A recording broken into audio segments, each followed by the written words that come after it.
Good afternoon. It's Nick Macaluso, your philosophy teacher, and I'd like to talk to you today about the motion paradoxes of Zeno. We are not talking about Zeno of Citium, the founder of Stoicism.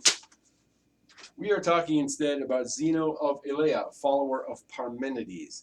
Parmenides was a philosopher in ancient Greece, roughly contemporaneous with Socrates, and Parmenides believed and taught that all things are one, and that motion and change is an illusion.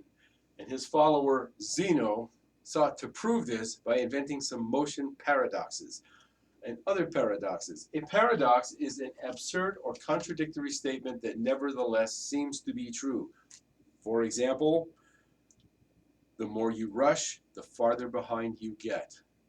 That's a paradox. This is the first and most famous of the motion paradoxes of Zeno, which have been giving philosophy students a hard time for the past 2,000 years. So here we have a track. Let's say this line represents a track.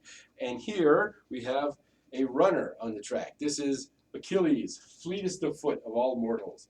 So if motion existed, then Achilles should be able to run this track, 100 meters, in about 10 seconds. Yeah, he was fast.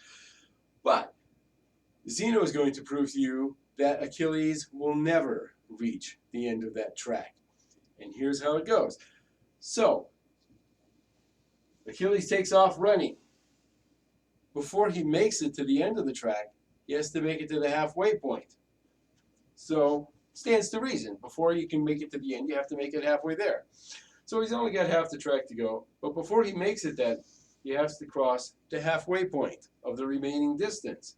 And then he has to cross the halfway point of the remaining distance. And then the halfway point of the remaining distance. And the next halfway point, and the next, and the next. And in fact, in any space of any length, there are an infinite number of intermediate points. How long does it take to cross an infinite number of points? It takes an infinite amount of time. We think we see motion, but it's obviously an illusion because motion contradicts itself. Thank you.